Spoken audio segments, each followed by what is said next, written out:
Hi guys, it's Quinn here. If you enjoy my videos, consider hitting the like button. It's the only way the YouTube algorithm really notices me. If you'd like to do more to keep this channel afloat, consider donating through the PayPal link in the description or checking out our Patreon. Thanks guys so much. It is rare that a single 3-minute trailer carries this immensity of themes represented. The theme of legacy, the theme of conflicts of fanaticism and faith, the concept of myth-making and what it means to be a true believer. As a Dune fan, as someone that has read all of the Frank Herbert Dune books over and over and over again, as someone that has been studying this series for years and years, this trailer made me very, very excited, and let's break down exactly why.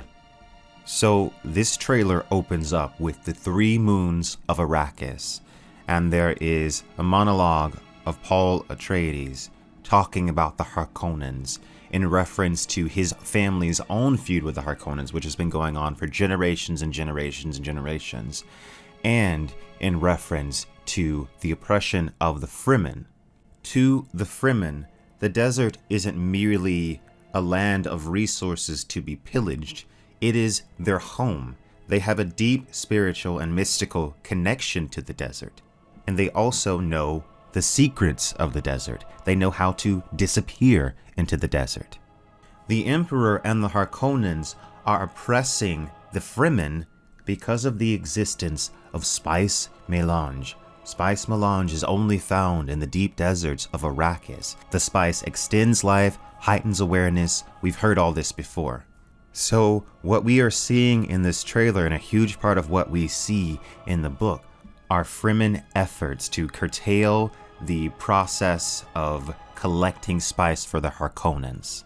The Harkonnens are in debt at this point due to the coup against House Atreides. It was very, very expensive. At the end of the last movie, the Baron Harkonnen commands his nephew, the Beast Raban, to really squeeze Arrakis. The Baron needs to collect as much spice as he can because he's in the hole, and also he has a quota to keep up with for the Emperor. And if you don't know the intricacies of Dune, you know that spice is also important because it's the fuel of the universe.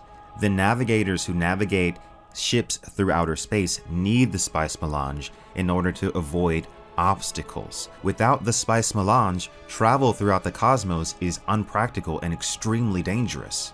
So if the Baron can't keep up on spice production, that's going to attract the attention of the Landsraad, of Chom Company, and most importantly, of the Guild, who combined could easily destroy him. So House Harkonnen right now is really under pressure. And the complexity goes even further than that, but this video will be way too long. We also see more of Feyd-Rautha in this trailer. Feyd-Rautha is the Baron's nephew and heir. Feyd-Rautha is the favorite over the Beast Raban. You can think of Feyd-Rautha as the antithesis to Paul Atreides. He's the anti-Atreides. He's the anti-Paul. And as I said in my breakdown of the last trailer, there was always going to be this clash, inevitably, simply because of who they were and their positions, which had been set into place really by the Bene Gesserit. So we see Feyd-Rautha in the arena scene, which is from the books, and we also see some eerie figures in the background, and we also see a little bit of Feyd-Rautha in his clash with Paul Atreides. We also get a shot of the Beast Raban looking a little bit scared. And when I think about things that could potentially scare the Beast Raban, I am drawn to one particular scene in the book. And I will not spoil what that is, but this could potentially be around that moment. One more thing that I was drawn to is that the Baron is encouraging Raban, show me who you are. The reason that was interesting to me is because the Baron is on this journey to kind of discover who Feyd-Rautha is, and if he can actually be the one to succeed him. So he needs to see Feyd-Rautha's chops. Final thing on the Harkonnens, I liked the shot of Giedi Prime, and it was cool to see the Baron in his suspensors. So the main theme of the early Dune saga is also the main theme of this trailer, it seems, which is the construction of fanaticism and the deification of leaders. We see in the trailer the Lady Jessica asks Stilgar, "Do you believe in Paul?" And he says, "There are signs." We see that there is going to be this process from which Stilgar goes from thinking maybe he could be the one to fully believing. Paul mounts Shai-Hulud, and then we see his face and he fully believes. And then we have this shot of Stilgar where he looks fully fanaticized, crazed, ready to die from Muad'Dib, fully believing, fully bought in.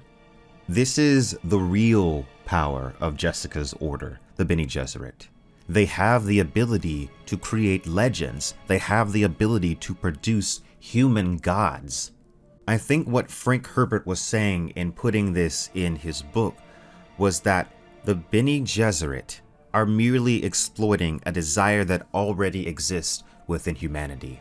That desire for something greater than them. That is why we deify our leaders. That is why we deify historical figures. It's happened again and again and again. And we're seeing it play out now 20,000 years in the future in Dune. I want to move now to Paul and Chani. Now, Paul and Chani have one of the best tragic love stories in all of classic science fiction.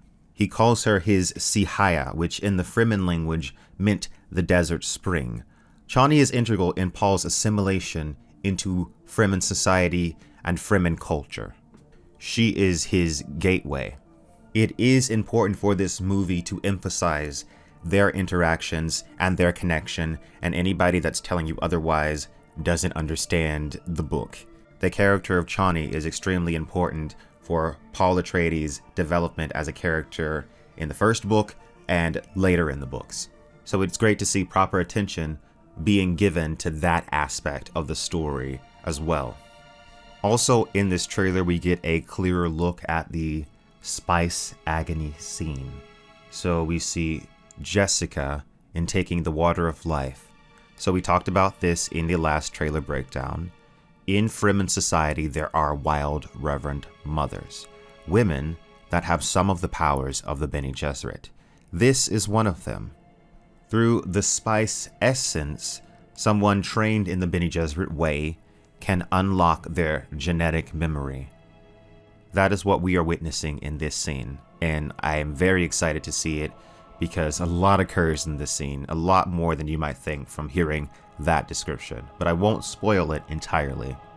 Also in this trailer, we got our very first look at Christopher Walken as the Emperor. I was really excited to see this, and they have gone with a more minimal approach for the Emperor, visually at least, but as far as what Christopher Walken is bringing to this role, from what I can tell, he seems cold, cunning, and calculating. When Irulan says, "I think Paul Atreides is still alive," he immediately accepts it. What I see on his face in the scene is acceptance, and then defiance. Now what do I do about this? How do I squash this bug? So I think the Emperor will have a very cold, menacing atmosphere about him, just from the trailer. So now let's move to Paul himself. Now that Paul is in the deep desert, his powers are manifesting. You can see that his eyes are now blue within blue for most of the trailer. That happens with spice saturation. It naturally occurs when you spend a lot of time in the deep desert. So Paul's powers are awakening. He is having visions of the future, but everything that he is seeing is dark. He is not seeing a path forward that does not have dark omens. We're shown his father's ducal ring, and then we're shown an image of his father's portrait being burned. It's the same vision that he had in the first movie in the tent with Jessica. Legions of Fremen marching at the banner at the shrine of his father's skull, paraphrasing of course. Paul has the potential through prescience to see multiple paths in the future. But there are certain actions, and we really see this, we learn this more explicitly in the third book, Children of Dune. There are certain actions that are so great that they can lock you onto a specific path. And that is what Paul has perhaps unwittingly done to himself by joining the Fremen. He has locked himself and the Fremen onto a specific path. And it's a dark path. Yes, he may gain vengeance for House Atreides. Yes, the Fremen may triumph over their oppressors. But then what happens? There's a dark aura that encircles this entire thing. So there's a lot of moments from the book that I see in this trailer, a couple of quotes. I specifically like the quote, "He who can destroy a thing has the control over it." We see in the trailer the bombing of the shield wall through use of atomics, which is in the book. We see the rallying of the Fremen. We see the weaponization of Shai Hulud. We see the rejoining of Gurney Halleck and Paul Atreides. And it just, all in all, looks beautiful. It looks epic. It looks like a continuation of the first movie. It looks like you can watch them back to back, and it feels like you're just watching the same film. Except now it's the climax. I couldn't be more excited for Dune Part 2 to drop in November. Thank you guys so much for watching. Make sure you leave a like and subscribe for more Quinn's ideas. By the way, I did launch a podcast. We will be releasing episodes every Friday. It is called Cosmic Chronicles. You can check it out by clicking the link in the description. Thank you so much, guys.